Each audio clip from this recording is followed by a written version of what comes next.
C'est un sport énormément accessible. C'est toi qui l'as dit, frère, tu peux le faire dans ta chambre. Et c'est pour ça qu'on voit des athlètes qui viennent de Colombie, du Maroc, de la Malaisie, qui sont ouf en street. Parce que t'as besoin de rien. Et ça, je pense, ça, c'est ce qui nous différencie de tous les autres sports. C'est accessible. C'est accessible, bordel. Ouais, mais oui.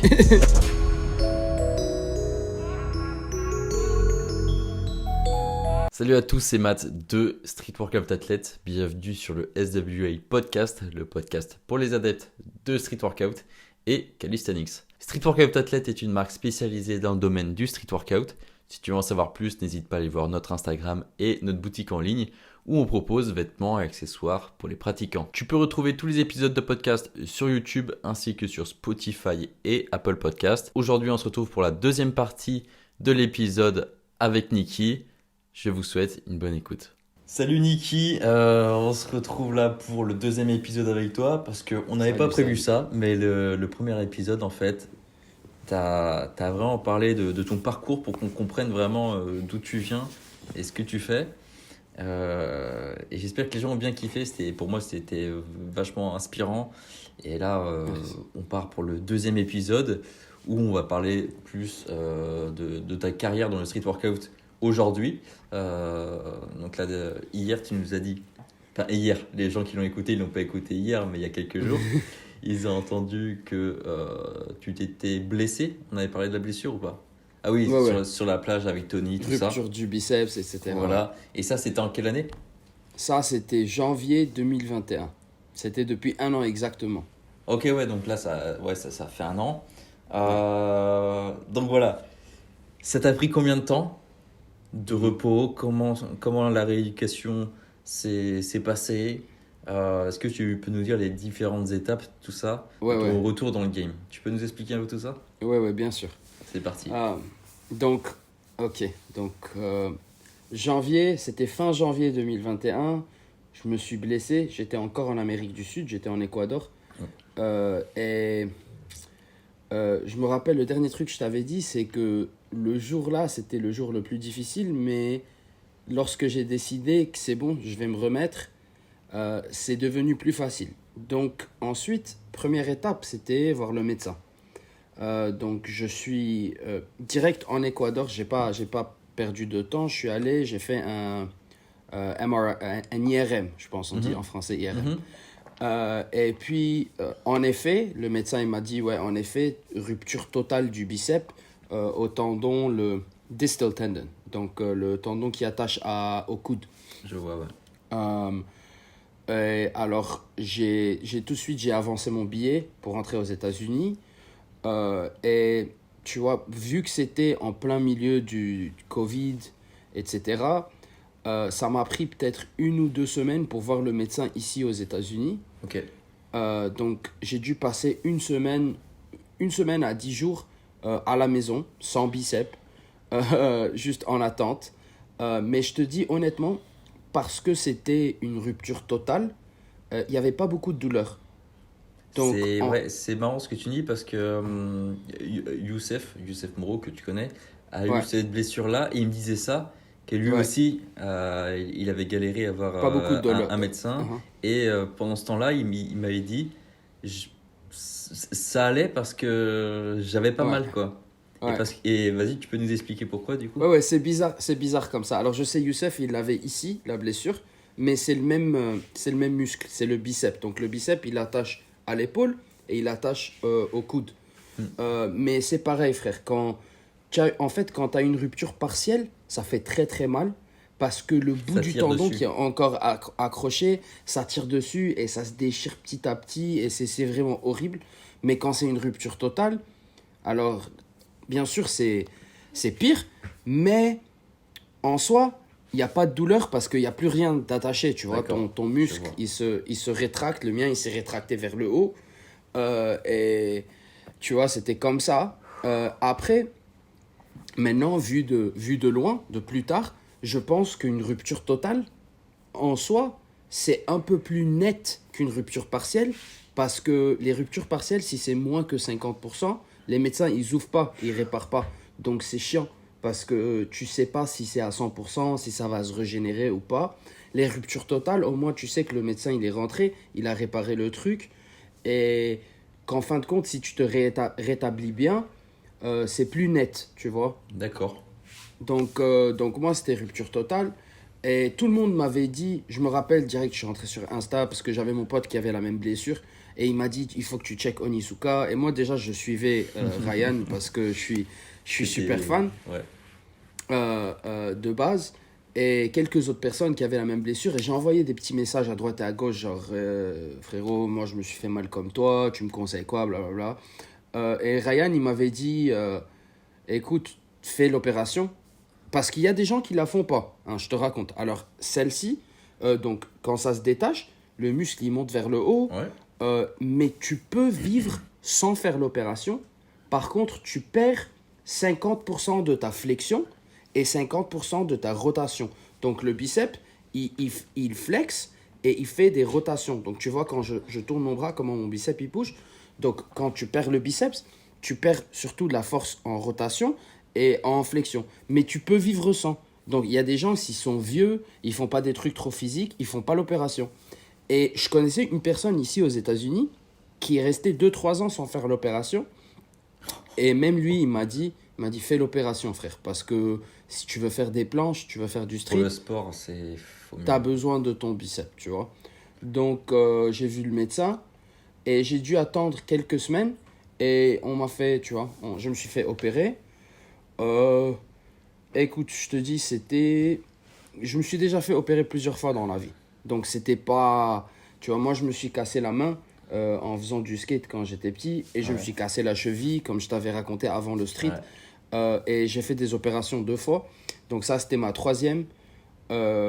Donc, tu vois, je suis allé, j'ai fait l'opération, je suis sorti. Euh, et puis, les périodes, c'était. Les premières 3 semaines, c'était vraiment. Je bougeais pas le bras, tu vois. Euh, J'avais l'option. Donc le médecin m'a dit, c'est soit on te met dans un truc, dans un plâtre, Ouais. et pendant 6 semaines à 3 mois, je sais pas combien, soit on te met dans une attelle, mais après c'est toi qui es responsable, tu vois. Faut faire Et attention. moi je lui ai dit tout de suite, tu me mets dans l'attelle parce que je sais à cause de ma jambe, quand on te met dans un plâtre, c'est vrai qu'il n'y a pas beaucoup de risques, mais tu perds tout, frère. Tu perds les mouvements, les petits trucs, tu perds beaucoup, tu vois. Donc, vu que je suis athlète et que je suis un peu plus euh, conscient de mon corps, je me suis dit, vas-y, non, vous mettez dans une attelle, et puis moi je ferai attention. Et dès le premier jour, frère, si je pouvais bouger les doigts sans que ça fasse mal, je bougeais les Tu le doigts. faisais, ouais. Ouais, si je pouvais faire quoi que ce soit, je le faisais, mais doucement, doucement. Et tu vois, je te dis, j'ai eu de la chance parce qu'il y a des gens qui sont passés avant moi, comme Ryan, comme mon ami Mauricio, comme mon autre ami ici aux États-Unis qui avait pas fait l'opération. J'ai pris les conseils à droite et à gauche. Je me souviens, Ryan, il m'avait envoyé un message quand je lui ai posé la question. Il m'a dit, écoute, le plus important, c'est dors bien, bois beaucoup d'eau et fais tout ce que tu peux pour te reposer. Et mon ami il m'avait dit la même chose. Donc vraiment, les premières 3 semaines, j'ai fait que me reposer, frère. Tu vois, je dormais, je buvais de l'eau, je me faisais des...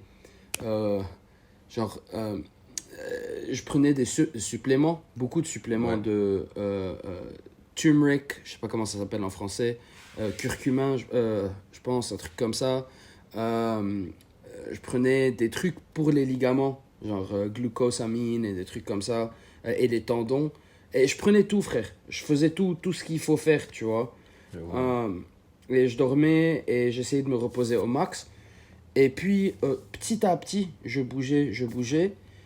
Jusqu'à 2 3 semaines après, je suis reparti voir le médecin.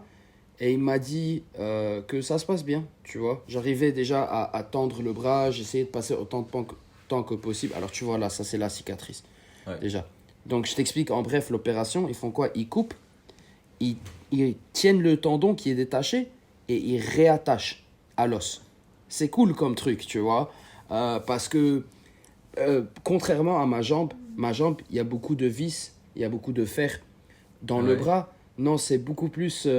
donc en gros, ils prennent le tendon et ils font un trou dans ton os et ils refont rentrer le tendon et ils l'attachent de l'autre côté comme un bouton. Et ensuite, l'os, il reprend le tendon. C'est trop cool. Ok, putain, c'est ouf. Ouais. C'est intéressant, tu vois, c'est pas...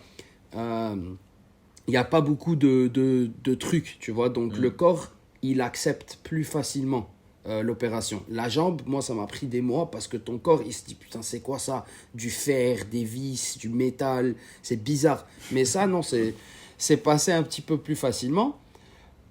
Et frère, dès que je pouvais faire des trucs, alors si quelqu'un veut voir, si vous rentrez sur ma page Insta, j'ai un highlight et c'est écrit dessus comeback. Et tu vois, j'ai filmé depuis jour 1, tu vois, mes premières planks, tu vois, déjà, j'avais des clients, donc je pouvais pas les lâcher. Donc même les premières 3 semaines, j'avais le bras dans la telle, mais j'allais voir mes clients. Et pendant qu'ils faisaient des trucs scapula, moi je faisais à une main. Pendant qu'ils faisaient des petits mouvements, je faisais tout à un bras, tu vois. Ouais, frère, je voulais... C'est comme je t'ai dit, tu vois, le premier jour, quand je me suis dit, non, je vais revenir, j'ai pas lâché, tu vois. Et je me suis dit, il y avait un truc qui était super important pour moi parce que j'ai vu mon ami passer par ça et j'ai vu que lui, en fait, ça l'avait vraiment affecté. Il voulait pas trop regarder le street, ça lui faisait mal au cœur, tu vois. Et je me suis dit, écoute, j'ai pas besoin de passer par ça. Je vais rester dans le street, même si je peux pas pratiquer, parce que je suis dedicated. Je suis dédié, je pense que c'est comme ça que tu le dis. Je suis engagé, tu vois. Alors, je suis resté, tu vois. Les clients, j'allais tous les jours, j'entraînais les gens, je faisais des petits trucs avec eux. J'allais même chaque dimanche, d'habitude, on a une sèche à la plage. On sèche freestyle et tout. J'allais, je me posais avec les amis, je regardais, je criais. Et c'était vachement cool parce que ça m'a permis de vivre le street d'une autre manière, tu vois. Pas juste moi, qu'est-ce que je fais, qu'est-ce que j'ai fait aujourd'hui, qu'est-ce que j'ai envie de faire. Oh, je suis triste si j'ai pas posé le combo. Non, c'était différent. J'étais un observateur, tu vois. Et ça m'a permis beaucoup de grandir dans la tête parce que j'observais les gens. Je me disais, attends, c'est drôle de voir les gens, pourquoi ils font les choses, pourquoi ils font des fautes, pourquoi ils s'énervent, pourquoi ils sont contents. T'as pu observer là. Ouais, c'était différent, hein, je te dis la vérité. Ça m'a fait grandir dans la tête parce que j'ai appris beaucoup de choses, tu vois. J'ai appris surtout que, à mon avis, ça c'est mon avis, hein, il y a 3 genres de personnes. Il y a la personne qui fait quelque chose pour prouver aux autres. Il y a la personne qui fait quelque chose pour prouver à soi-même. Et finalement, il y a la personne qui fait quelque chose pas pour prouver rien, mais juste parce qu'il aime faire la chose. Et généralement, les gens qui font les trucs juste parce qu'ils kiffent, ça se voit dans leurs mouvements, c'est super cool à voir, tu vois. C'est un petit peu... J'ai une petite question. Est-ce qu'on n'aurait pas un peu des trois? C'est sûr, c'est sûr. On a un peu des trois et ouais. Enfin, moi, c'est comme ça que je pense, pour moi par exemple, en tant qu'athlète, tu vois. C'est sûr. Pour moi, c'est important. Je kiffe de ouf, ça c'est sûr. Je peux regarder le street, je peux pratiquer, je peux commenter dessus, je peux tout faire, je kiffe ça. Pour moi, parce que je sens les jours où je pratique pas, je suis pas très bien, tu vois. Et je pense qu'il y a une petite part pour les autres. Par exemple, quand je fais de la compétition, tout ça pour prouver à machin que oui, j'ai progressé. Oui, je suis capable de faire ça. Ouais. Moi, j'ai un peu des trois. Voilà. Vas-y, je te laisse continuer.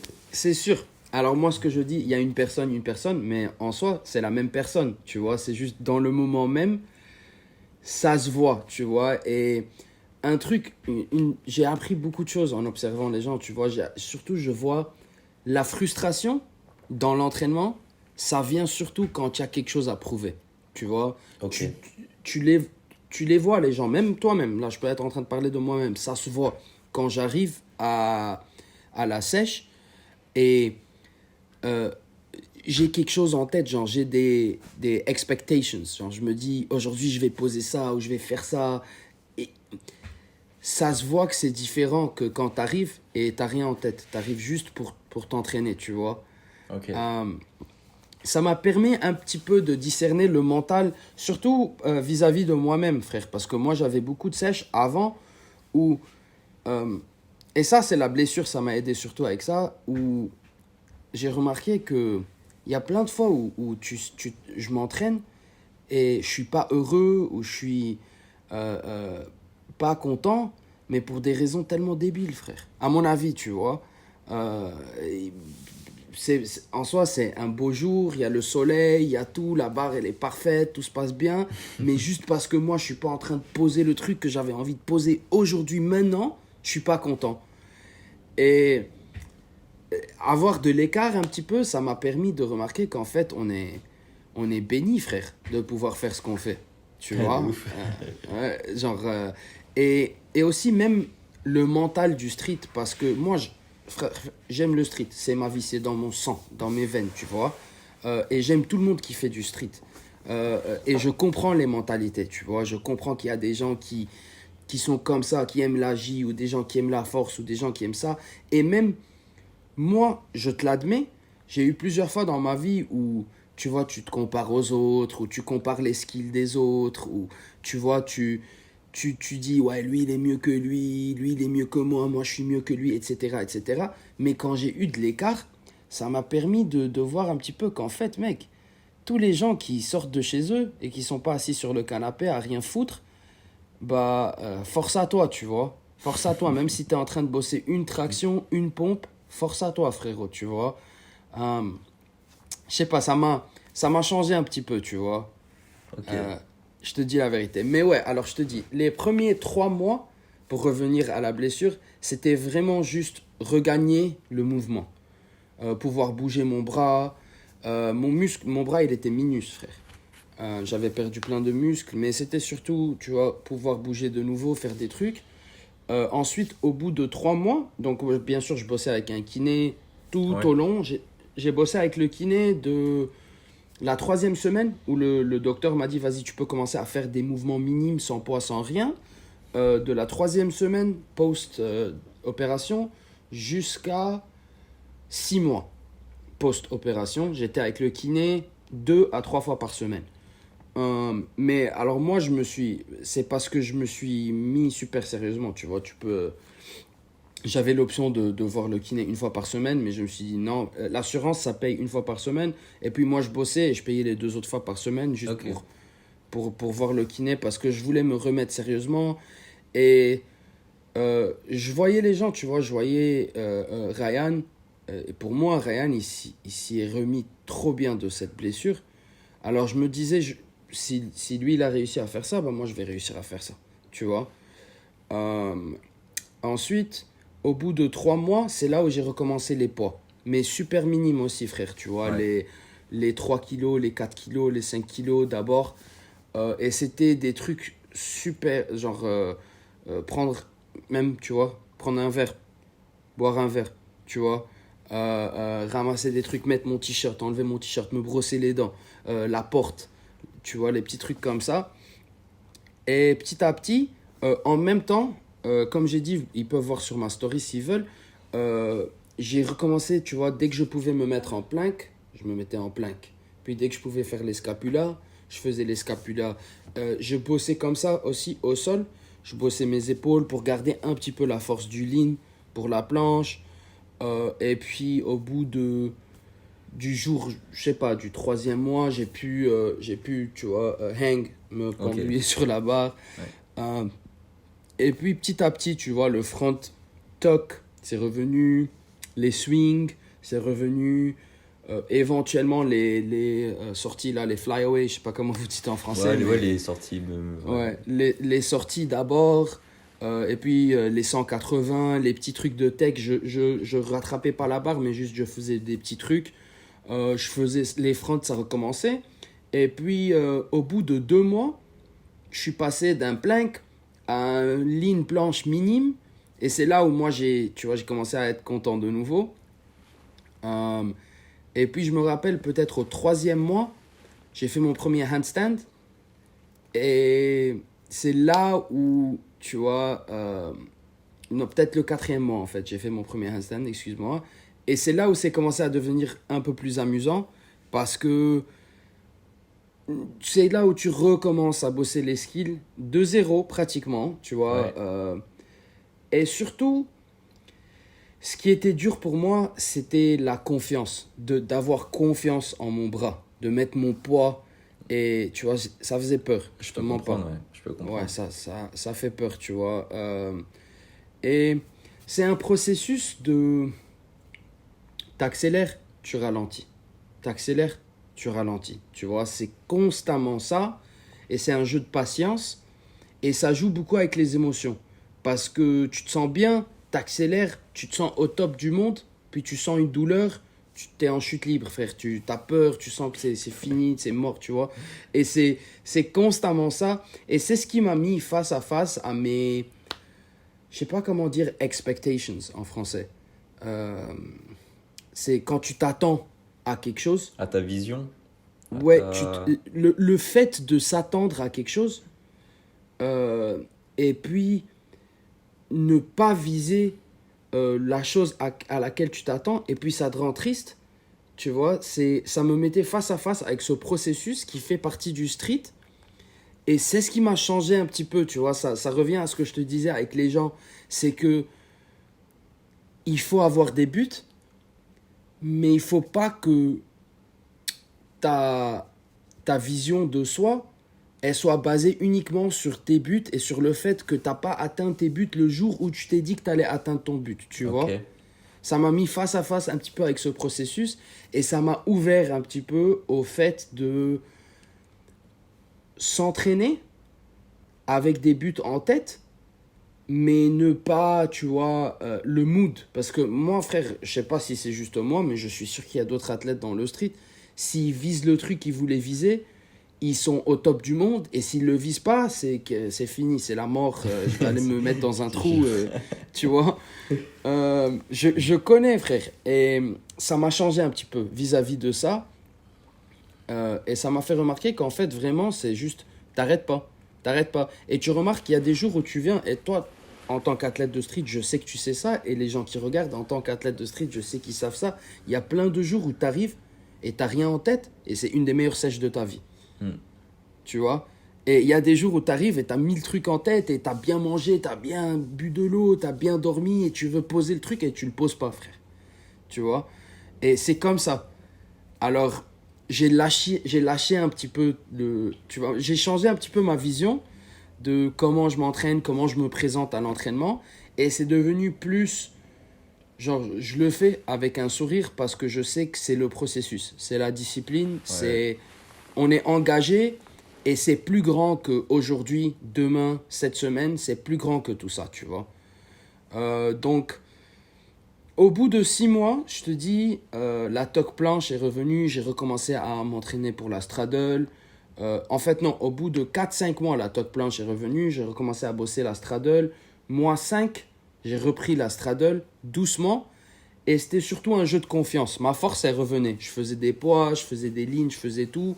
Et c'était surtout devenu, est-ce que j'ai confiance en mon bras? Est-ce que je peux mettre 100% de mon poids en mon bras, dans mon bras? Tu vois? Euh, mais petit à petit, au mois 5, 6, tout est revenu, frère. Mois 6, la foule, elle est revenue 2 secondes, comme ça. Et depuis, maintenant, depuis mois 6 jusqu'à maintenant, on est mois 11. Parce que j'ai fait l'opération. Alors moi, je me suis fait mal en janvier, mais j'ai fait l'opération fin février. Donc Ok. vraiment, je me suis remis un tout petit peu en mars. Et puis j'ai recommencé les poids en juin.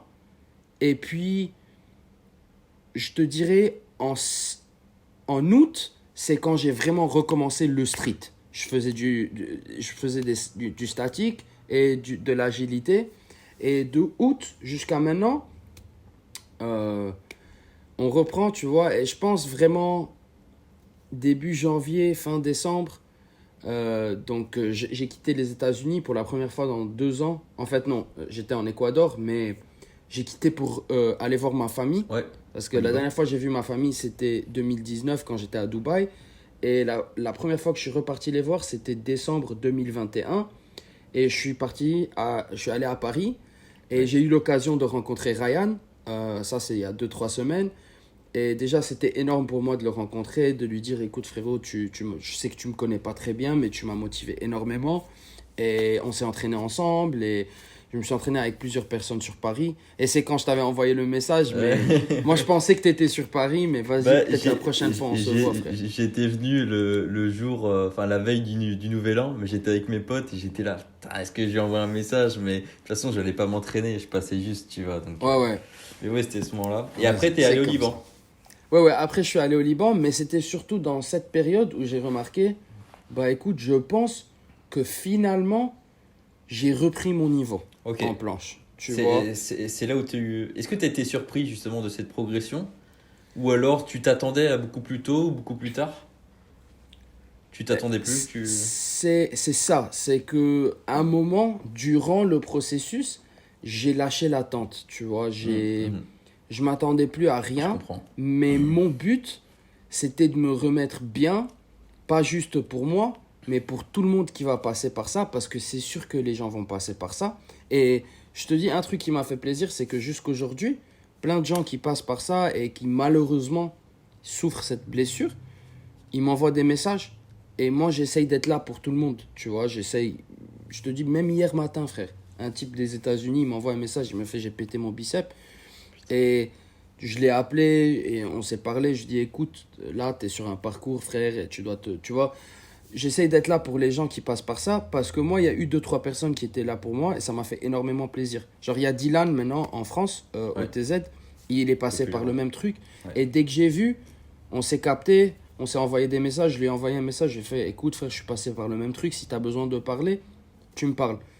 Et ça revient à l'autre truc on a touché un petit peu le sujet hier, c'est que je pense, en partie, dû à mon âge, je suis plus grand, j'ai 29 ans, presque 30 ans, et parce que le fait que, tu vois, mon parcours et ma vie avant le street et tout, c'est pas juste pour moi, tu vois, frère. Pas juste cette blessure et moi me remettre de cette blessure, mais tout ce que je fais, euh, Tu le partages. c'est c'est pas juste pour moi, frère. Je veux vraiment.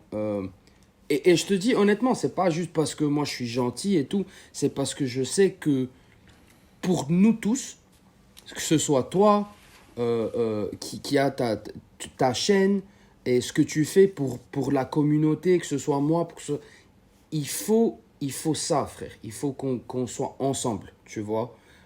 Il faut qu'il y ait des gens. C'est sûr qu'il faut qu'il y ait des athlètes et que les jeunes ils soient athlètes et qu'ils font leurs planches et leurs 720 et tout ce qu'ils font. Surtout les jeunes gars.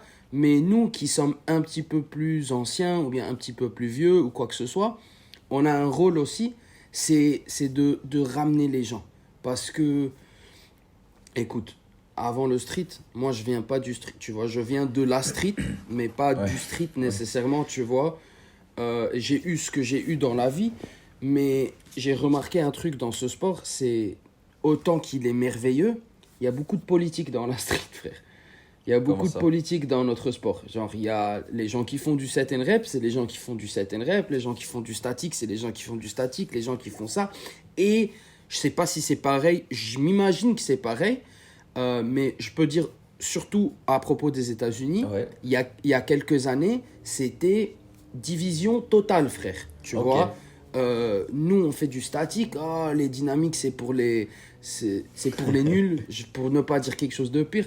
Et puis, les gens qui font du dynamique, ils pensent, tu as certains trucs, des gens qui font du set and rep ou je sais pas quoi. Et les gens qui font du. Tu vois, j'ai vu trop de ça, frère. Et partout. Bah, Là, en je te dis France, honnêtement. Ouais, en vas-y. France, ouais, je crois qu'il y a eu ça un moment. Il y a eu peut-être une mode du statique où tout le monde voulait faire du statique et vraiment l'agilité était bannie, tu vois. Ouais. Avec l'arrivée de certains mouvements beaucoup plus spectaculaires en agilité, ça a changé un petit peu. Moi, par exemple, personnellement, de mon côté, je fais tout pour qu'il n'y ait pas de plus fort ou de moins fort ou de je sais pas quoi, tu vois. Moi, je Ouais. regroupe le freestyle, l'agilité, enfin le freestyle en général, donc agilité, force, donc que statique, que l'agilité, le set and reps, pourquoi pas le street lifting, bref, moi je m'en fous, ça reste du calisthenics, du street workout. Et moi, je suis pas dans ce genre de... Tu vois, par exemple, Ouais. moi, je fais que du statique parce que je peux pas faire d'agilité à cause de mon épaule. Et c'est pas pour autant que je veux dire l'agilité, c'est de la merde. C'est de Tu la vois. merde. Ouais. Non, en fait, c'est juste deux choses différentes. Dans le meilleur des cas, ça se regroupe et ça crée le freestyle en général, tu vois, des athlètes complets. Et en fait, t'as des mecs qui ont prouvé qu'en fait, en agilité, on pouvait faire des figures extraordinaires et extrêmement difficiles aussi, tu vois. Donc ça, C'est c'est... sûr. En fait, c'est le truc qui a changé un peu, je trouve. Avant, en agilité, je trouvais qu'il y a un moment, ça tournait toujours autour des mêmes moves et tout. Et Ouais. puis, t'as des QBOs qui sont sortis, des mecs en Malaisie, des machins comme ça, tu vois, Ouais. qui se sont dit, voilà, maintenant, bah, t'as fait le 720, le 900, le 1080, tu vois. Et Ouais. là, ça a changé un peu, je trouve. Ouais. Là, ça a changé un peu. Là, on s'est dit, Ouais. ok, donc c'est possible parce qu'il y a un ou deux mecs qui fait ça. Du coup, on s'est dit, ok, ça commence à être un vrai truc, tu vois. Ouais, ouais. Je suis d'accord. Et en fait, c'est vrai ce que tu dis, frère. C'est que récemment, ça a diminué, tu vois. Ici, aux États-Unis, il y avait une bonne division pour un bon moment. Et j'ai vu ça dans plusieurs endroits. J'ai vu ça à Londres, tu vois. Ok. En France, je peux pas dire grand-chose. Au Liban, c'était comme ça aussi, frère.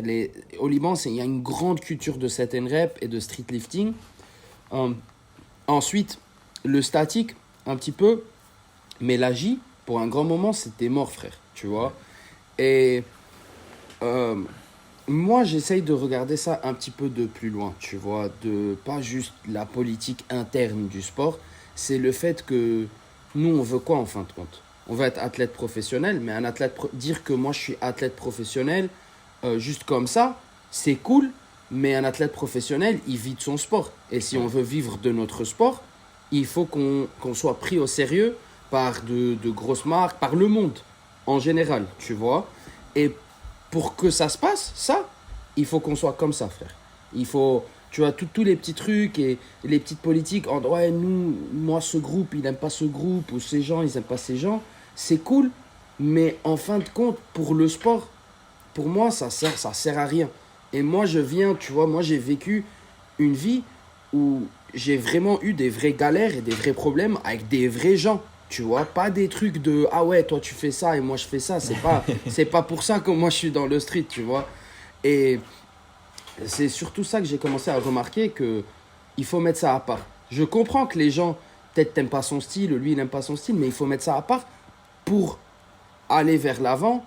Et c'est pour ça que j'ai décidé que ça fasse partie de moi. Tu vois, que là où je vais, j'essaye un petit peu de rapprocher les uns des autres. Je parle à tout le monde. Tu fais du street, je te parle, frère. Tu vois, c'est pas. Et ça commence à s'améliorer, comme tu as dit. Ici aux États-Unis, on a eu un événement super cool en 2021 à Utah. Et c'était en conjonction avec Kangaroo Pro. Et ils ont fait une compète. Et c'était la première compète où on avait une compète freestyle et une compète statique. Et il y a eu tous les athlètes des Ah deux oui, mondes. je vois. Ouais, je pense que tu as vu ça peut-être. Elle y est sur ma chaîne, j'ai toutes les Ouais, vidéos j'ai en vu. plus. Et il y a eu vraiment les deux groupes, les deux mondes différents dans le même endroit. Et j'ai passé le week-end, frère, à mettre les gens ensemble. Tu vois, j'allais dans la chambre des gens qui faisaient du statique, je passais du temps avec eux. J'allais avec les gens qui faisaient du dynamique, je passais du temps avec eux. Je leur disais, venez, on se pose ensemble et tout. Et ça a vraiment rapproché les gens. Excuse-moi 2 secondes. Lucy, can you make a bit less noise? Alors, c'était super cool. Et j'ai parlé à plusieurs personnes. Tu vois, moi et Starboy, maintenant, on s'est rapprochés parce qu'il habite aux États-Unis, lui aussi. Ouais. Et lui, il te dit la même, frère. Tu vois, lui, il est encore plus vieux que moi dans le street. Ça fait 8 ans. Il est dedans. Et c'est la même. Il te dit, we need to push it together. Il faut que tous, on s'unifie Ouais. pour passer, tu vois, pour passer à quelque chose de plus grand. Parce que, regarde, moi, je sais que je viens du skate et de ce monde. Donc, peut-être j'ai tendance à tout comparer à ça. Mais en fin de compte, le skate, c'est un sport de rue, freestyle, qui a commencé, les gens pensaient que c'était n'importe quoi. Et maintenant, c'est une industrie. C'est exactement ce que je voulais te dire, ouais. Et c'est une industrie qui vaut des millions, si ce n'est pas des milliards de dollars. Oui, oui, bah Tu oui. vois? Et le skate, si tu regardes le skate en tant que les événements de skate et tout ce qui rapporte l'argent au skate, le skate, c'est un parapluie. Et en dessous de ce parapluie, il y a le street skating, il y a le vert skating, il y a le park skating. Et c'est trois genres de skate différents. Et quand tu vas aux X Games, ou maintenant, cette année, ils sont dans les Olympiques, mais avant, c'était les X Ouais. Games, il y a les trois événements, tu vois. Et park, ça rassemble les deux. Donc en skate, il y a le vert, où les gens ils font les sauts, les trucs comme ça qui sont construits. Il y a le street, où les gens ils font juste les trucs, les escaliers, les rails, les trucs de rue. Ok. Et puis il y a le park, ça rassemble les deux. Pour moi, c'est la même chose pour nous, frère. C'est Il y a exactement l'agi, ça. il y a l'agilité, il y a le statique, et puis il y a le jeu complet. Mais Tu exactement. Et moi aussi, tu sais, ça me fait penser aussi au BMX. Au Ouais. BMX, dans le biking, dans le vélo, il y a énormément de choses. Ouais. Le vélo de route, le VTT, le BMX freestyle, le BMX de boss, Ouais. le BMX freestyle où tu fais de la danse un peu avec. En fait, c'est toutes ces disciplines-là, pardon, je vais y arriver, qui font qu'en fait, ce sport-là a un vrai truc, tu vois. Exactement. Si ça serait que statique, que agilité, que CTNREP, ça serait différent, tu vois. C'est vraiment là, on regroupe énormément de styles différents. Parce qu'imaginons, on ferait tous la même chose. Tous la même chose. Laisse tomber, frère. Déjà, ça serait chiant. Et voilà, ça serait un peu comme d'autres sports qu'on connaît déjà et Ouais. qui perdent un peu en popularité. Et là, Ouais. le street workout, c'est que chacun a son style.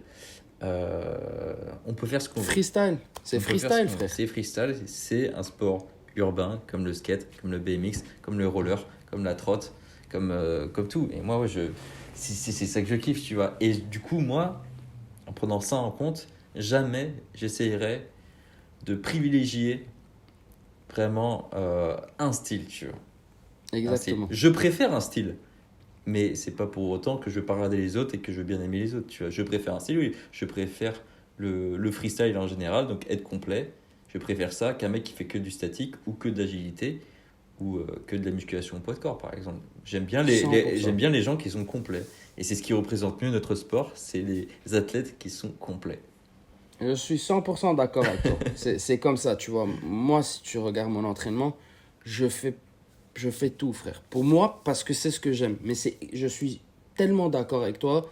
Le fait que moi, ce que j'aime, c'est ce que moi j'aime. Et c'est sûr que ça devrait être une catégorie, tu vois, la catégorie complète. Moi, j'aime l'agilité, le statique, je fais les deux et ça se voit dans ce que je fais. Mais je fais aussi du lesté, du weighted set and rep. Ouais. Et je fais tout, même moi je fais même, tu vois, des legs et du weightlifting Ouais, normal, ok. tu vois. Mais je pense, et je suis en train de bosser sur ça en ce moment avec la WCO, c'est de créer des branches pour permettre aux athlètes de, euh, de briller dans leur discipline. Parce que j'ai rencontré plein d'athlètes durant mes derniers 5 ans, des athlètes statiques purs. Et frère, je comprends pourquoi il y a des gens qui font juste du statique, parce qu'ils kiffent ça. Et moi, c'est pas à moi de leur dire non, tu dois kiffer le 360. S'ils kiffent pas, ils Oui, kiffent pas. exactement. Et, et déjà, tu vois, genre Ryan par exemple, ou bien plein de gars que j'ai rencontrés en France, ou des gens que je vois sur Insta en Italie, ils poussent le niveau du statique à des stades que tu peux pas faire si tu avais autre chose. Tu vois, c'est pur. Ils font ce qu'ils aiment et ils arrivent à des niveaux qui sont incroyables. Tu vois, des niveaux qu'on n'a jamais vus dans n'importe quelle discipline. Et c'est pareil dans l'AJ, frère. Il y a des gens qui ne veulent pas faire du statique, ils font que de l'AJ, mais les choses qu'ils font, c'est incroyable, tu vois. Et moi, je trouve que tout le monde devrait avoir euh, une, un canal pour briller sous notre parapluie, tu vois. Ouais, de ouf. Euh, Donc, faire des compétitions exactement. spécialisées, bah, comme Burning Gate, par exemple. Exactement, Burning exactement. Gate, Après, tu vois, après, on peut rentrer dans plein de discussions par rapport à l'organisation, au système des juges, etc. Et ça, c'est toute une discussion Oui, en il y a tout à soi, construire. Mais tu vois. Mais en soi, je comprends, tu vois. Le Burning Gate, ce qu'ils font, c'est très bien. C'est une compétition qui permet aux gars qui kiffent le statique d'aller et de montrer au monde ce qu'ils peuvent faire, tu vois. Ensuite, c'est ce que moi je suis en train d'essayer de bosser avec le WCO parce que eux, ils ont en ce moment une compète, c'est Battle of the Bars, et c'est supposé être complet, mais je trouve que tu vois, parce que ça a commencé ici aux États-Unis avec un certain style et une certaine histoire, euh, c'est, ça tourne un petit peu beaucoup autour de l'agilité en conjonction avec la force, mais tu vois, c'est... est-ce que tu parles du règlement ou du jugement?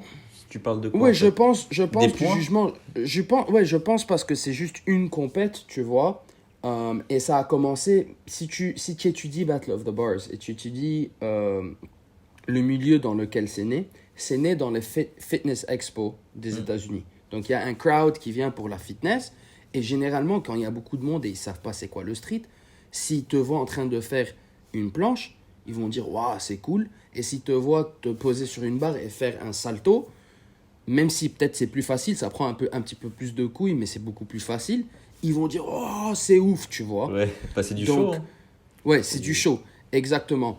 Et ça a grandi à partir de ça, et c'est ce que c'est aujourd'hui. Pour moi, c'est la meilleure organisation, pour moi, en termes de envers les athlètes, tu vois. C'est la seule organisation que j'ai vue qui ils payent les tickets, ils payent le logement, ils te payent que tu gagnes ou que tu perdes, ils te payent Ça, et c'est ils ouf. s'occupent de toi. Ouais, c'est ouf, frère. Ils te traitent comme un vrai athlète, pas comme d'autres organisations qui te C'est disent trop ouais, bien. il faut que tu payes pour venir, il faut que tu payes pour participer et même si tu gagnes, tu vas gagner je sais pas, mec, tu vas même pas gagner de l'argent, tu vois, tu vas gagner une coupe et tu vas rentrer chez toi, tu as dépensé 500 € et puis c'est mort, tu vois. Ouais, Euh, exactement. Mais c'est justement, j'ai envie de revenir là-dessus après sur les compétitions avec toi. Enfin, Ouais, c'est sur sûr, l'organisation des trucs. c'est sûr. Vas-y, continue. Mais alors, c'est pour ça que moi, je suis très fan de Brandon et de WCO et de tout ce qu'ils font parce qu'ils sont vraiment professionnels et ils they care about the athlete. Genre vraiment, Prends soin de. ouais, ils prennent soin de l'athlète, tu vois. Ils te traitent comme un athlète. Alors là, pour le futur, ce que je suis en train d'essayer de bosser avec eux, c'est d'ouvrir les branches un petit peu plus, de permettre aux athlètes complets de participer dans la compétition complète qui a de l'agilité et du statique, mais aussi de créer des branches pour les athlètes qui veulent faire que du Je statique ou vois. les athlètes qui veulent faire que du Mhm. dynamique. C'est ce que je suis en train d'essayer de dire. Complètement. Et moi, je suis d'accord avec toi. Tu vois, moi, j'aimerais organiser des compétitions plus tard, freestyle, donc avec des athlètes complets, tu vois. Et j'aimerais pas forcément faire un tournoi que statique, parce que là, après, il faut le faire sur 2 jours et tout.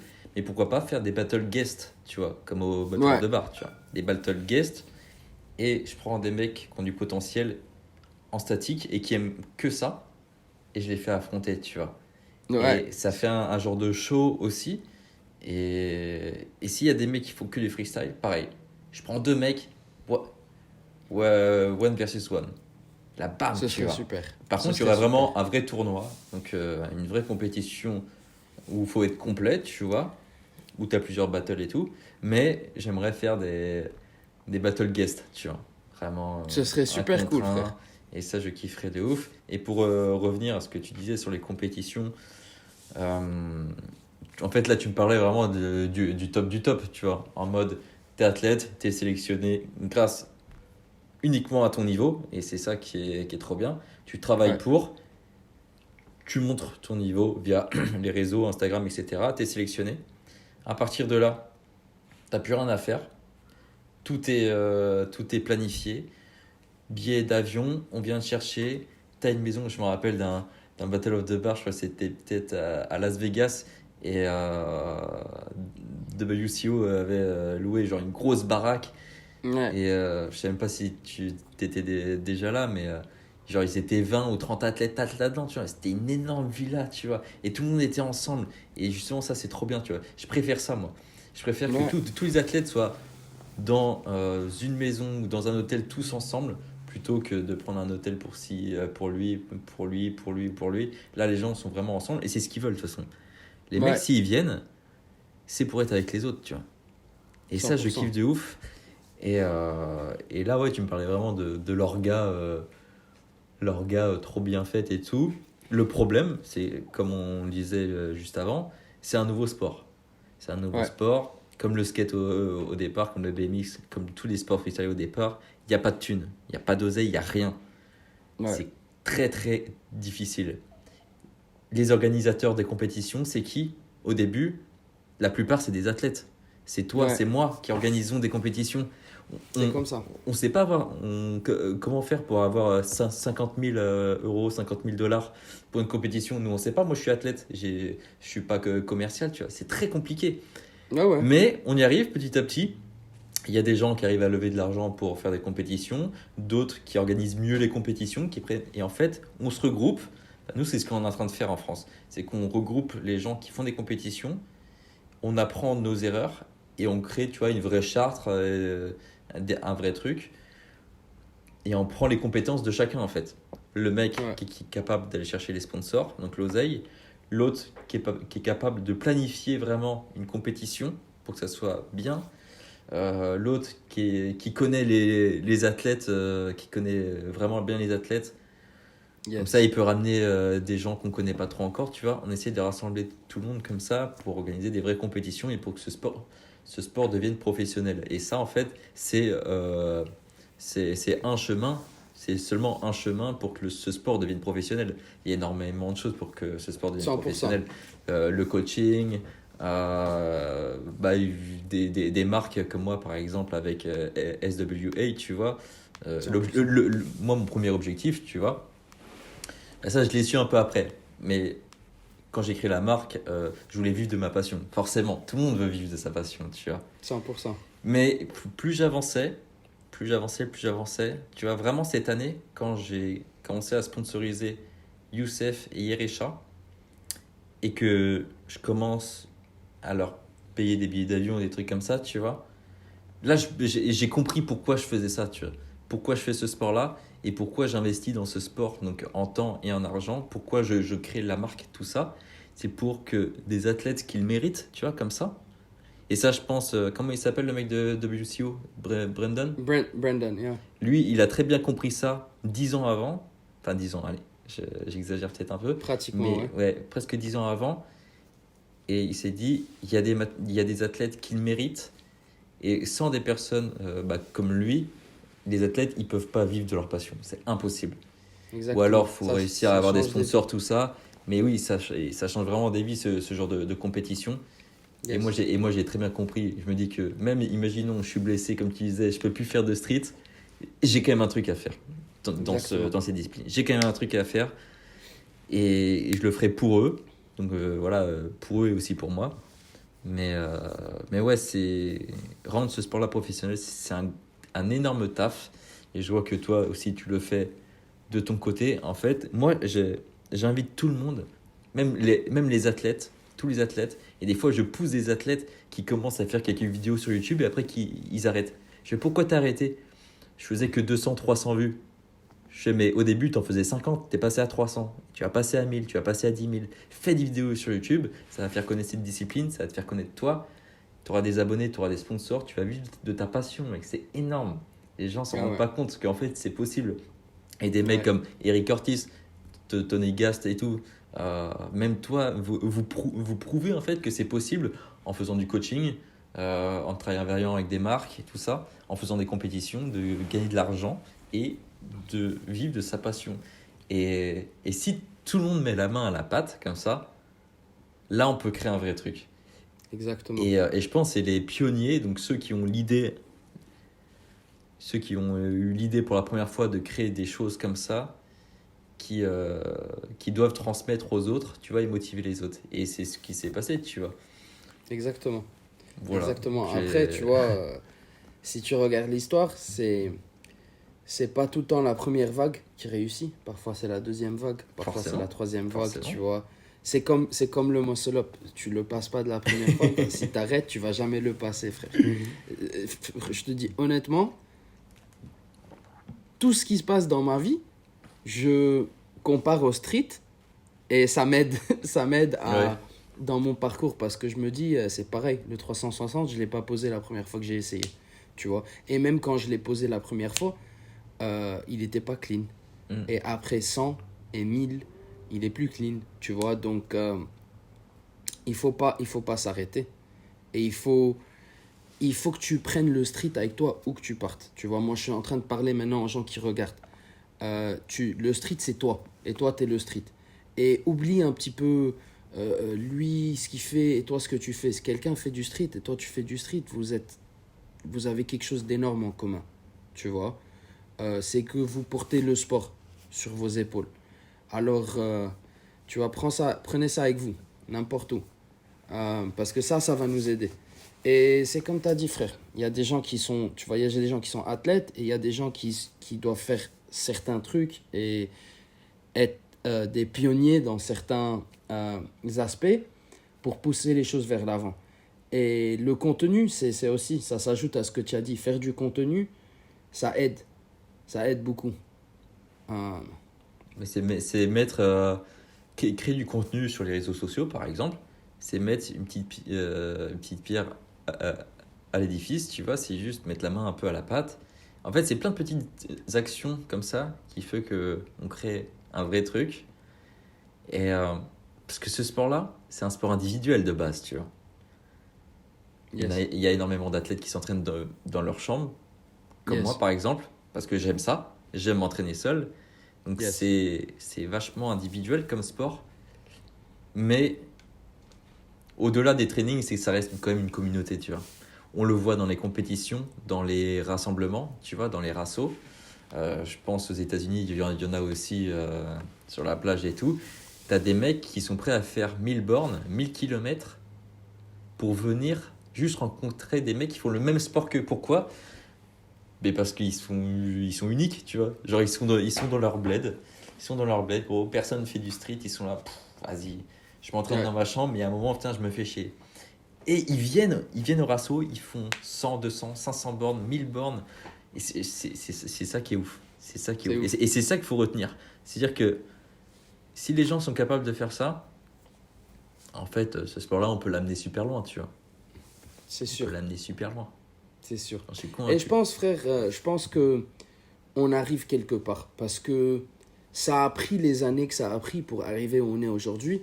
Mais je pense qu'on est en train de tourner autour du bon truc. Parce que déjà, le niveau, il est arrivé à un stade maintenant, quand on parle catégorie pro, parce que je comprends, tu vois, et ça, c'est pas pour rabaisser personne, mais les catégories intermédiaires, je comprends pourquoi le public général, ça les intéresse pas trop, parce que voir quelqu'un qui galère un petit peu à faire ces trucs, pour quelqu'un qui n'a jamais vu du street, peut-être c'est pas aussi captivant, mais finalement, je pense les catégories pro, on est en train d'arriver à un stade où le niveau, pour le public général, les gens qui n'ont jamais fait du sport, ça, c'est captivant à voir. De ouf. Donc ça, en combinaison avec les événements qui deviennent de mieux en mieux, en combinaison avec la technologie, le streaming, le contenu qui sort des événements, des trucs comme ça, je pense qu'on arrive à un stade où on va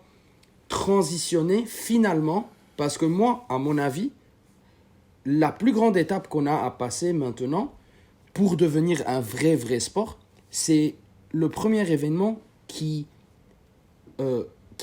rapporte plus d'argent qu'il n'a dépensé, tout va changer. Ça c'est quand tout va changer, parce que c'est ce moment-là où un business, une marque, une grande marque comme, je sais pas, Nike, frère, ou n'importe qui, Reebok, c'est là où quelqu'un de grand, ou même peut-être une organisation comme les X Games, ils vont regarder notre sport et ils vont dire, ok, ça rapporte de l'argent. Et c'est à ce moment-là où tout va changer. Parce que si tous nos événements, même si on a les meilleurs événements au monde, frère, et on dépense $100 000 pour faire un événement, si on dépense $100 000 et on ne rapporte pas $100 000, Il y a pas, c'est pas, it doesn't make sense. C'est pas, il y a pas de, c'est pas logique pour un business, tu vois. Mais le jour où on dépense 50 000 dollars, on fait un événement et on rapporte 80 000 dollars en streaming, en tickets, etc., etc., c'est là où les gens vont nous regarder, ils vont dire « Ah, ils ont fait du bénéfice. » C'est comme ça le monde, frère. Tu vois? Et je pense qu'on y est presque. Parce que le niveau, déjà, pour rapporter du bénéfice, il faut de l'audience. Il faut des gens qui sont prêts à payer pour regarder. Et de nos jours, avec les streaming, même si le streaming, frère, même si le stream, il coûte 1 dollar ou 5 dollars, tu vois, il faut pas que ça coûte 50 dollars comme la UFC, mais si ça coûte 5 dollars, et déjà, les événements de... Il y a plein d'événements que je regarde en live. Tu as des milliers qui regardent, frère. Des milliers. 5 000, 10 000 qui sont live en train de regarder le truc. Si chacun, il paye 5 dollars, frère, et tu as 10 000, ça, c'est 50 000 balles de streaming, tu vois. Et tu vois, avec toi, si Dieu le permet, frère, et le Covid, c'est fini, ça passe.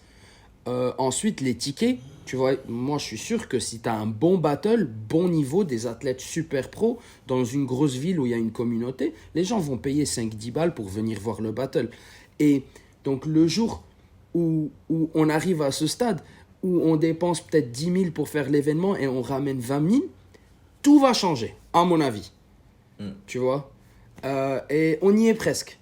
C'est en construction, c'est en construction. Ouais, on y est presque. Il faut juste qu'on continue, tu vois. Les athlètes, il faut que ça continue à pousser le niveau. Les gens qui font du contenu, il faut que ça continue à pousser le niveau. Les gens qui font les événements, tout. Il faut qu'on bosse ensemble. Et surtout, il faut qu'on mette à part les petites différences et qu'on se dise, écoute, je te pose une question. Toi qui regardes, ou bien toi, Matt, ou bien je me pose la question à moi-même. Est-ce que tu préfères avoir 100% d'une compagnie qui vaut 100 balles ou 10% d'une compagnie qui vaut 100 000 balles? Logiquement, 10% d'une compagnie qui vaut 100 000 balles. Donc, c'est au lieu de te focus toute ton énergie à que toi tu deviennes... genre, je veux pas dire quelque chose de mauvais à propos de... Vas-y, je vais le dire, de Chris Heria, par exemple. Moi, quand j'ai commencé dans le street, lui, c'était un des plus grands noms, tu vois. Ouais. Mais une des choses que j'ai remarqué au fur et à mesure du temps, c'est que le type, il met toute son énergie à grandir Chris Heria, mais il fait rien pour la communauté. Pour son personal branding. Ouais, exactement. Et en fin de compte, lui, il est énorme, mais la communauté, tu vois... Je vois, pour moi, il y a quand même du bon. Il y a des avantages et des inconvénients. L'avantage, il a quand même bien démocratisé tout ce qui est calisthenics, tu vois. C'est super bien, c'est bien quand même, tu vois. Bon, ouais. Il y aurait plein de mecs comme ça serait trop bien, tu vois. Donc il a ramené beaucoup de gens. Grâce à lui, il y a plein de gens qui pratiquent ce sport, cette discipline, tu vois. Mais en fait, son objectif, c'était pas de faire monter des athlètes ou de créer des événements. C'est ça, Ouais. c'est ça le truc. Après, est-ce qu'on peut lui en vouloir? Non. Je sais pas. C'est pas que je lui en veux personnellement du Oui. tout. Au contraire, je l'ai vu plusieurs fois, le gars. Je suis allé même dans son studio m'entraîner. Ok. C'est juste que moi, j'essaye d'apprendre des gens, tu vois. J'essaye de regarder un petit peu et d'apprendre. Et je remarque que le type, il est devenu énorme, mais il n'a pas fait grand-chose pour la communauté. Et au fur et à mesure du temps, c'est cool. Le type, il est riche, tu vois. Mais est-ce qu'il n'aurait pas pu avoir plus de succès s'il avait mis un peu plus d'énergie dans la communauté? Pourquoi je dis ça? Ça revient à ce que j'ai dit il y a 2 minutes, c'est que moi, je préfère faire partie de quelque chose d'énorme, être une petite partie d'un truc énorme, que d'être une énorme partie d'un truc moyen. Tu vois? Je vois ce que tu veux dire. C'est juste une petite question à se poser parce que on peut être énorme. Le truc, c'est réellement, et je dis pas ça parce que je suis dans le street, le potentiel est fucking gigantesque, mec. Et c'est parce que c'est un sport énormément accessible. Genre, tu vois, les sports de neige, le ski, les sports de, je sais pas, de chevaux, je sais pas quoi, ça, c'est hyper cher. Il y a 1000 personnes qui font pas ça. Mais après, même les sports plus basiques, genre le skate et tout. Il y a plein de gens en Afrique, frère, au Moyen-Orient, ils peuvent pas faire ça parce que même les routes, il y a pas de béton sur les routes, frère. C'est Ouais. du sable, tu vois. Moi, où j'habitais, c'est la merde. Il y a du béton, mais il y a des trous partout. Tu peux pas faire du skate. Il faut aller trouver des terrains de basketball qui ont le sol lisse pour faire un petit peu de skate. C'était galère et j'ai essayé pendant 6 ans, j'ai pas réussi. Mais le street, c'est toi qui l'as dit, frère, tu peux le faire dans ta chambre. Et c'est pour ça qu'on voit des athlètes qui viennent de Colombie, du Maroc, de la Malaisie, qui sont ouf en street parce que tu as besoin de rien. C'est Et qui est- ça, ouais, ça, je pense, ça, c'est ce qui nous différencie de tous les autres sports. c'est C'est que, accessible. C'est accessible, bordel. ouais, Mais mec, oui. tu vois, donc, Et ouais, je voulais vas-y. revenir sur un truc qu'on disait tout à l'heure. Tu parlais, enfin, tu disais que peut-être qu'il y avait des mecs qui étaient trop individuels. Et Ouais. c'est vrai que le street, c'est quand même une grande communauté. On essaye de créer des liens, etc. Mais il y aura toujours des, euh, des mecs externes de ça, tu vois, qui adorent le street, qui veulent vivre du street, créer leur business, avoir leur audience, tout ça, mais qui veulent pas être avec les autres, tu vois. C'est sûr. Et c'est respectable de ouf, tu vois. Ils C'est peuvent sûr. faire leur truc, tu vois. C'est sûr. Moi, je veux pas fonctionner comme ça. Après, je suis pas du genre non plus à faire copain-copain avec tout le monde pour une cause, tu vois. Genre, imaginons, j'ai un souci avec toi, je vais te le dire, tu vois. C'est Mais sûr. ça restera personnel. Et c'est après, si on a les mêmes objectifs, pourquoi pas continuer à créer un truc ensemble, tu vois. Mais je sais plus ce que je voulais dire autour de ça. Ouais, du Vas-y. coup, c'était le cas Chris Seria, par exemple. Mais dans tous les cas, il y aura toujours des gens plus individuels. Et je pense pas que ça soit un frein, tu vois. Je pense qu'il en faut. Et faut juste prendre le positif de ça, tu vois. C'est sûr, c'est sûr. Moi, je disais surtout ça par rapport à, tu vois, Oui, moi, je ce que j'ai comprenais, ouais. appris, tu Ouais. vois. Mais après, je comprends que tout le monde a son rôle et je peux Mm. pas, tu vois, venir dire aux gens, toi, tu dois faire ça et toi, tu vas faire ça. Ah, forcément. Ouais, moi, je fais ce que je fais, je pense ce que je pense et Ouais. puis on verra. Mais je sais, frérot, que tu avais plusieurs questions, donc je suis là. Ça fait déjà 1 heure. Ça fait déjà une heure. Je sais, ça arrive chaque fois, mais Ben, vas-y, j'essaye de. waouh. En rafale, Et quoi. on va le faire en 3 épisodes ou quoi là? Parce que en fait, bah oui, j'ai d'autres questions, mais je pense Vas-y, bah, vas-y, j'essaye, tu vois, en rafale ce que je peux, et puis après, s'ils veulent une troisième, moi, c'est comme on s'est dit hier, moi, je peux parler pendant des heures, frère. c'est Des ça, heures et c'est des ça. heures et Mais des heures. t'inquiète, on pourra continuer, mais en off après, on va continuer Ouais, ouais. tous les deux. Mais en Bah écoute, rafale, ouais, écoute, t'as déjà survolé quand même pas mal de sujets parce que par exemple, tu vois, j'ai une question, pourquoi t'as commencé, pourquoi tu continues?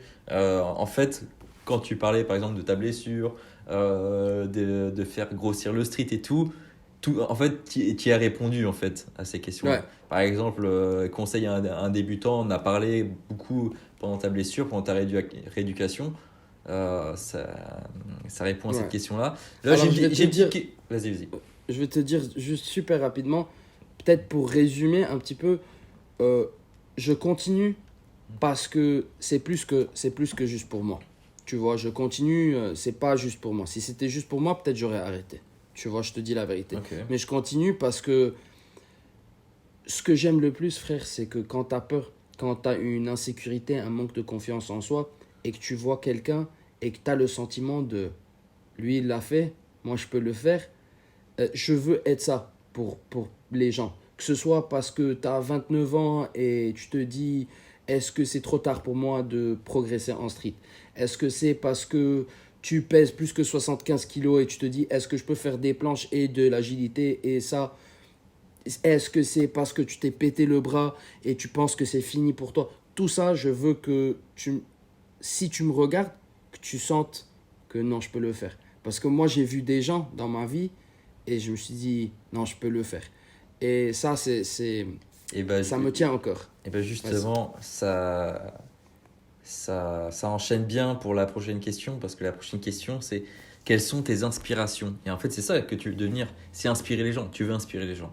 Tu veux Exactement inspirer les gens ça. parce que toi, il y a des gens qui t'ont aidé, des gens, des situations qui t'ont aidé, qui t'ont inspiré pour devenir le mec que tu es aujourd'hui. Et tu te dis, en fait, j'ai envie de rendre l'appareil, tu vois. J'ai Exactement. envie que ça continue comme ça, tu vois. Exactement. Ok, Exactement. et quelles sont tes inspirations Euh, à l'heure d'aujourd'hui là, qui ok. t'inspirent en street workout, dans la vie, dans le business, dans tout? Ok. Dis-moi. Euh, alors, déjà, juste en général, euh, depuis que je suis petit, Kobe Bryant m'a tout le temps inspiré Ok, énormément.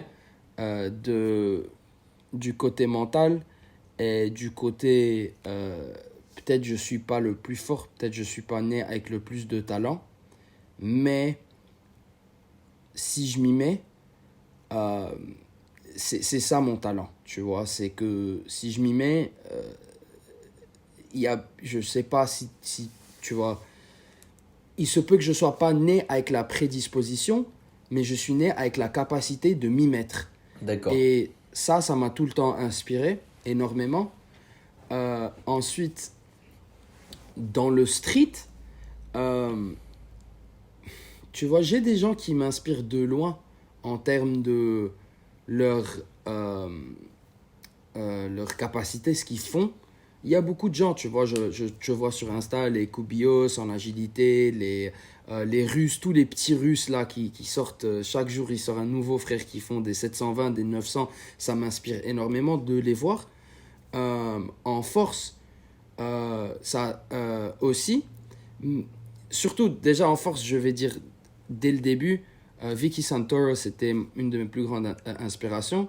Et ensuite, Victor Kamenov. Ça, c'est, tu vois, la vieille école. Mais récemment, c'est un mix de ce que tu peux faire en street et qui tient en tant que personne. C'est ce qui m'inspire le plus, tu vois. Mhm. Et je vais te dire deux personnes en speed. En force, c'est Onisuka parce que je sais par quoi il est passé et je vois son niveau aujourd'hui. Et pour moi, Trop fort. pour prendre un niveau comme ça, après une blessure comme ça, moi qui sais c'est quoi ce que tu sens quand tu te blesses comme ça, euh, c'est le mix de ces deux choses qui fait pour moi que le gars, c'est une inspiration totale en force. Et en agilité, c'est le petit Tony, frère. Et c'est pas juste parce que c'est un de mes bons amis, mais c'est parce que c'est un champion euh, dans la vraie vie et c'est un champion dans la tête et c'est un champion dans le cœur. Tu vois, c'est un très bon gars et il a un mental super. Et la façon, parce que moi je l'ai vu, j'étais une des seules personnes de son côté quand il a battu Eric. Je l'ai vu la première fois quand il a battu Thomas en Équateur. Je l'ai vu un petit peu partout. Et c'est quelqu'un qui m'a tellement inspiré avec la façon dans laquelle il se présente à ses compétitions et à ses entraînements. C'est quelqu'un qui se présente comme s'il avait rien à perdre. Même si c'est le champion du monde, il se présente comme s'il avait rien à perdre. Et il met tout. Il n'a pas peur d'être vulnérable. Il a pas, c'est pas l'athlète qui va venir et se dire vas-y je garde ce move pour le prochain round ou bien je sais pas si je vais choper ce move donc je vais pas le lancer ou je sais pas si je vais. Il met tout sur la table frère, qu'il gagne ou qu'il perde. Et pour moi c'est réel tu vois. C'est quand tu le vois c'est réel frère. C'est ce qu'il fait sur Insta c'est réel. Il le fait dans le dernier round en finale de compète. Euh, il excuse-moi pour le mot, il s'en bat les couilles, frère. Et moi, je kiffe ça. Tu vois, donc je vais dire en street, je vais dire c'est Onisuka et c'est le petit Tony, Tony Gas. Bah, moi qui connais les deux, du coup, parce que Ryan, je me suis aussi entraîné avec lui. Mhm, Trop bon moment, tu vois. Tony, j'étais en Égypte avec lui quand il était à la World Cup en 2018. mhm. Et j'ai ressenti ce que tu m'as dit là. Ouais, Et même, j'ai ressenti son énergie positive, son énergie qu'il a en fait. C'est ouf, hein, mais Tony, quand tu le croises, quand il est en face de toi, il peut avoir le physique d'un gamin que tu peux croiser partout, tu vois. Mais l'énergie, Ouais. l'énergie qui se dégage de ça, c'est pas n'importe quel gamin, tu vois. C'est pas n'importe quel Ouais. gamin. Et c'est ouf, c'est indescriptible, tu vois. C'est indescriptible, Ouais. Déjà, il est fort physiquement, il comprend son corps à son âge, il sait comprendre son corps, il est intelligent, franchement, il est super intelligent, justement. Il n'a pas peur de parler, il n'a pas peur de se mettre dans des situations où il pourrait se mettre dans la merde, tu vois. Il n'a pas peur de ça. Je pense qu'il aime le risque, Ouais. il aime tout ça. Et c'est ce qui fait que ce gamin que tu pourrais croiser dans la rue comme ça, en fait, c'est pas un simple gamin, tu vois. Ouais, Je kiffe exactement. de Et ouf. si tu me permets, je vais ajouter deux personnes parce que pendant que tu parlais, Vas-y. ça m'est revenu. Euh, il y a un athlète brésilien, il s'appelle Tavares. Je pense que tu connais Only Tavares. C'est quelqu'un que j'ai rencontré Thiago. en 2000. Ouais, Thiago. Ouais, ouais. Que j'ai rencontré en 2017. Et depuis, on a été très très bons amis. Je l'ai rencontré à un Battle of the Bars ici. Et c'est quelqu'un qui m'a inspiré énormément parce que moi, j'ai tout le temps eu des doutes à propos de mon âge. Et lui, je sais pas si le Il monde a le quel sait, âge? mais il a 33 ans, frère. Oh, oh. Et il devient de plus en plus fort tous les jours. C'est ouf. Et c'est un gars qui a commencé le street à 27 ans. Tu vois. Ouais. Putain de merde. Désolé Et- pour le langage, non, hein, mais. ouais, mais tu vois, donc si jamais tu te dis est-ce que je suis trop vieux? Non, t'es pas trop vieux, frère. Parce que le gars, il fait que monter de niveau. C'est ouf. Et il a 33, presque 34 ans cette année. Et c'est c'est un très très bon gars. Et finalement, je vais dire Daniels, frère. Daniels, parce que je trouve que ce que Daniels a fait pour le street dans la vie, c'est pas Tyson? quelque chose qu'on. Ouais, Daniel License. C'est pas quelque chose qu'on peut ignorer. Le gars, c'était le visage du street pendant plusieurs années. Et il a grandi en conjonction avec le street. Il faisait ça depuis l'âge de 15 ans. Il a pionnier, c'est un pionnier dans le De contenu, ouf. De ouf. dans tout. Et quoi que les gens disent à propos de lui, le gars, il a tout mon respect. Parce que pour faire ça, tu vois, pour faire ce qu'il a fait et vivre la vie qu'il a vécue et faire les choses qu'il a fait, c'est quelqu'un qui a mon respect et il a fait beaucoup pour notre sport. Et c'est quelqu'un, pour moi, qui a pas juste pensé à son nom, mais il a pensé au sport. Tu vois, il a pensé à la communauté, aux compétitions, et il a mis ça devant le monde, et il a fait ça de son cœur. Donc, il a mon respect à fond, ce type. Tu vois? Ouais, et pourtant, bah, moi qui connais aussi Daniels, parce que je l'ai rencontré, bah, je sais plus combien de fois, mais on a jugé ensemble, Ouais, on dormait dans les mêmes hôtels, j'étais avec lui aussi en Égypte et tout, on a pas mal discuté. Et de base, moi, quand j'ai rencontré au début, pour moi, c'était quand même un mec qui était assez individuel, tu vois. Et ouais, pourtant, il a quand même fait énormément de choses, tu vois. ouais, Et on est nombreux à dire ça en France, on est nombreux à dire ça, que Daniels, parce que c'est quand même une grande inspiration pour beaucoup de Français, tu vois, beaucoup d'athlètes français. Et ces athlètes-là me disent souvent que Daniels, il a rajouté une classe au street. Vraiment un style, ouais, certes à lui, qui a inspiré énormément d'autres, et vraiment ce style freestyle, pour vraiment montrer que le street workout, le calisthenics, c'est un sport freestyle. Et il l'a exactement. bien montré dans son style, dans ses réseaux sociaux, ses vidéos, etc., dans tout ce qu'il a fait. Et ça en a inspiré énormément. Et on dirait pas comme ça, mais il a beaucoup travaillé. Il a beaucoup Exactement. travaillé parce que déjà, faut le dire, hein, quand tu es athlète professionnel, parce qu'il était athlète professionnel, maintenant je sais pas, je connais son niveau actuel, mais je sais pas s'il continue, s'il est dans l'objectif de faire des compétitions, mais déjà, quand tu es athlète comme ça, tu t'entraînes. C'est énorme, tu t'entraînes beaucoup, tu prends soin de toi, tu as de la kiné, tout ça, ça prend énormément de temps. Et en plus, lui, il a développé un autre talent qui est tout ce qui est photo et vidéo, tu vois, l'audiovisuel. Et Yes. je sais pas si tu te rappelles vraiment de sa chaîne YouTube, enfin, il Si, poste si. encore de temps en temps. Le taf que c'est, faut s'en rendre compte, hein. Ouais, Parce que dans le street, très peu de personnes font des vidéos comme ça. ouais, C'est le top du top. Pourquoi? Parce qu'il a travaillé. Et c'est là que je vois que c'est un énorme bosseur. Il a beaucoup travaillé sur son contenu, sur lui-même. C'est énorme ce qu'il a fait. C'est énorme. On s'en rend pas 100%. compte, comme ça on pourrait dire c'est juste un gamin qui fait du sport sur les bars et qui fait des vidéos. Mais non, c'est ça, mais fois 10. Enfin, c'est dans l'extrême. Et c'est ouf. 100%. C'est ouf. Et je 100%. respecte toutes les personnes comme ça qui créent autre chose en plus d'être athlète. Comme toi 100%. aussi avec tes vidéos, avec tes coachings. Merci, frérot. Enfin, mais toutes les personnes qui font du coaching en plus, qui créent du contenu, mais les gars, si vous continuez comme ça, enfin, vous êtes obligé de vivre de ça, tu vois, parce que vous n'avez plus le temps de taffer pour quelqu'un d'autre après, tu vois. Exactement. C'est énorme, c'est un tel investissement, on s'en rend pas compte, hein. Quand on regarde une vidéo sur YouTube, on s'en rend pas compte, les heures qu'il y a derrière, le travail, le Exactement. niveau de l'athlète, tout ça, on peut pas s'en rendre compte. Moi, je m'en rends compte et ouais, je voulais souligner ça. Exactement.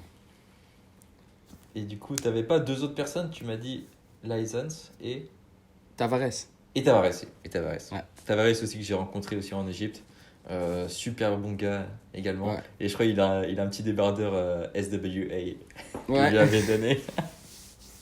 Super. Trop stylé. Nickel. Bah écoute, ouais, bah là, la dernière question, c'était les objectifs, l'actualité. Qu'est-ce qui se passe en ce moment là aux States, Ok. à Los Angeles? Ok. Qu'est-ce qui se passe? C'est quoi le street là-bas en ce moment? Alors, je te dis. Et même pour toi, en, de ton côté, en tant qu'athlète. en ce et moment, tout ça. c'est un petit peu éparpillé ici. Euh, Bah écoute, je vais te dire honnêtement, frère, je vais parler 100% honnêtement. Moi, j'ai fait partie d'une team pendant 4 ans. Et là, il y a 2-3 mois, je me suis extiré un petit peu dû à des différences de valeurs et certains trucs qui se sont passés. Et surtout parce que moi, tu vois, on a parlé pendant des heures, donc tu sais maintenant que j'ai une certaine vision, je veux aller dans une certaine direction qui est plus communauté, événements, contenu, en parallèle, tu vois. Mais surtout le fait que moi, pour moi, le street, c'est pas quelque chose que je fais nécessairement pour des raisons, euh, on va dire, sociales. Tu vois, je fais pas ça juste parce que j'ai envie de m'amuser et de se retrouver. J'aime, j'adore, je m'amuse trop, je vais, tu vois, dans les parcs, on fait du street et tout, j'adore, c'est mon passe-temps préféré. Mais les raisons pour lesquelles je le fais, il y a plusieurs raisons, tu vois. Je veux taffer et il y a beaucoup que je veux faire. Et parfois, tu vois, parfois tu es entouré par des gens qui sont tous d'accord sur la même vague et ça passe bien. Et parfois, les gens, ils veulent pas faire ça, tu vois. Donc, on va garder ça bref. Là, pour moi, personnellement, j'ai plusieurs objectifs. Pour la communauté ici, c'est cool, il y a beaucoup de gens qui font du street, on se retrouve à la plage, etc. Mais euh, il n'y a rien. Il faut que quelqu'un prenne un petit peu en charge le truc. Il y a WCO, il y a Battle of the Bars, mais avec le Covid, c'est un petit peu mort. On a dû annuler les derniers événements. Moi, je suis en train de travailler avec eux un petit peu, comme je t'ai dit. Ok. Je les aide à organiser les battles. Je suis un petit peu la personne qui a l'oreille dans le street. Parce que Brendan, il est plus âgé, il sait faire un événement, il sait ramener des sponsors, il sait ramener l'oseille, etc. Mais il sait pas c'est qui le meilleur athlète ici en ce moment qui pèse tel, et c'est qui le meilleur athlète. Il connaît pas, enfin, il sait pas comment ça se passe sur le terrain, quoi. Ouais, ouais, exactement. Tu vois, il comprend un petit peu de loin. Alors moi, je suis un petit peu la personne qui fait le pont. Tu vois, je lui dis non, il y a ces athlètes-là, ils pèsent ça, lui, il pèse tel, ça, ce style, ce battle, tu vois. Donc je bosse avec eux pour faire ça. Mais en ce moment, avec le Covid, c'est un petit peu à droite, à gauche. Ensuite, je bosse avec eux pour faire des événements un petit peu plus statiques, dynamiques uniquement. Ouais. Donc, en termes du street workout ici, avec le WCO, c'est ça, c'est ce qui se passe de ce côté-là. Après, il y a les gars de Kangaroo qui sont cool. On est en train d'organiser un truc pour l'été. De nouveau, une compète freestyle, une compète statique. Ici, à LA, c'est un petit peu éparpillé, frère. Tu vois, il y a des gens qui font du street à droite et à gauche. Là, moi, je viens de me mettre dans une maison, pas dans un appartement, mais dans une maison avec un jardin et une barre dehors. Donc, je vais essayer d'organiser des petits rassos ici chez moi à la maison. Donc, pour moi, personnellement, alors je vais te dire mes objectifs un petit peu. C'est surtout bien sûr, de me remettre au street et de prendre un plus gros niveau Ouais. que En tant j'avais avant qu'athlète de me... déjà, ouais. Ouais, en tant qu'athlète personnellement. Et puis, c'est le contenu, frère. Je veux faire du contenu, je veux continuer ça en force, tu vois, que ce soit des événements, filmer des rassos, faire tu vois, du contenu pour motiver les gens, mais aussi du contenu pour essayer d'éduquer les gens à propos du street. Et finalement, là, j'ai commencé quelques projets un petit peu plus pour documenter le street plus réellement, tu vois, parler à des athlètes, écouter leur voix, voir comment ils s'entraînent, euh, des trucs comme ça, tu vois. Donc, on va voir ça va dans quelle direction. Mais ouais, pour moi maintenant, c'est je m'entraîne, je crée, je coach bien sûr, et finalement, on essaye d'élever le sport, que ce soit dans les événements, que ce soit dans les trucs comme ça. Ce sont mes 4 objectifs. Comme moi, quoi. Tu vois, ouais, exactement. Tu vois, on est dans le même bateau, frère. Et il y a plusieurs personnes qui sont dans le même bateau que nous. Que ce soit un petit peu plus lourd dans leur entraînement personnel ou bien un petit peu plus lourd dans le contenu, etc. Mais Ouais. c'est ça, tu vois. Ok, ça marche. C'est comme ça, frérot. Eh ben écoute, vu que ça fait déjà 1h20 là, que je vois sur l'enregistrement, je pense on va couper là. Vas-y, Bah nous on peut continuer à discuter hein, si tu le souhaites. Hein. vas-y, vas-y. Ça m'intéresse et t'es très inspirant. J'espère que les gens vont vraiment kiffer ton histoire et le fait que tu sois aux États-Unis et que tu as beaucoup voyagé. Tu as quand même une bonne vision du street global, tu vois. T'es pas un mec Merci, qui est frérot. resté pendant 5 ans à t'entraîner dans ta chambre, tu vois. Tu as bougé, tu as visité, tu as fait des compétitions, tu aides à organiser des compétitions, tout ça. Tu coaches. Donc, ouais, je pense faut, j'ai hâte d'interviewer d'autres personnes comme toi, tu vois, qui ont cette Vas-y. vision-là aussi. Bah, j'en rencontre beaucoup, hein. Tu sais, en France, il y a quand même beaucoup de personnes qui sont dans cet état d'esprit et je reste avec eux, tu vois. En plus, je m'entends Vas-y. bien avec eux, donc c'est encore mieux. Je m'entends bien avec eux. On est sur la même longueur d'onde, Vas-y. comme toi, tu vois, et c'est comme ça qu'on va avancer, tu vois. Vas-y. Donc, Si je peux dire une chose, frère, c'est vraiment, vas-y. je veux te remercier déjà pour Merci à toi. m'accueillir sur la chaîne et pour m'interviewer et pour me permettre déjà de pratiquer mon français. Et j'ai de la chance que je viens de rentrer. Ça faisait 3 semaines que j'étais en France, donc mon français, il est encore bien. Ensuite, de pouvoir parler au public français qui fait du street et qui est probablement dans le même bateau que nous. Donc, je te remercie énormément et je te remercie déjà pour ce que tu fais, frère. Parce que on est dans le même bateau et tu rames. Donc, je te remercie pour ça. Et tu vois, si vous regardez l'interview, vous pouvez vous abonner à sa chaîne. C'est un bon gars. Abonnez-vous, suivez. Bah, du coup, ouais, je vais clôturer un peu l'épisode, mais merci beaucoup Vas-y. pour tout ce que tu viens de dire. Franchement, ça me fait trop plaisir. Et pour clôturer tout ça, bah, n'hésitez pas oui, à vous abonner parce que dans tous les cas, des interviews de ce genre ou des talk shows et tout, on va en faire toutes les semaines cette année-là. Super. Donc là, tu sais que là, j'en ai déjà enregistré 8 et j'en ai mis qu'un, tu vois. Donc, J'ai on va, hâte. moi, c'est ça que je veux, c'est discuter avec les athlètes, avec les organisateurs, toutes les personnes qui sont dans ce sport. Je veux discuter avec eux pour créer un vrai truc, tu vois. Déjà, créer les Vas-y. connexions, on crée les connexions et après, on crée vraiment le street workout, quoi. Et Yes. merci beaucoup. Du coup, vous pouvez vous abonner à cette chaîne-là. Nikki Makes sur YouTube et sur Instagram également. C'est ça. Je vous mets le lien en description pour les gens qui sont sur YouTube. Et pour les gens qui sont sur Spotify et Apple Podcast, et bah, si vous voulez voir en image, redirigez-vous sur YouTube. Et puis les personnes, pour les prochains épisodes qui veulent juste écouter parce qu'elles sont en train de conduire ou, je sais pas, en train de méditer, et bah, écoutez dans vos oreilles juste sur Apple Podcast. Ça le fait. Euh, Merci Niki. On va finir là.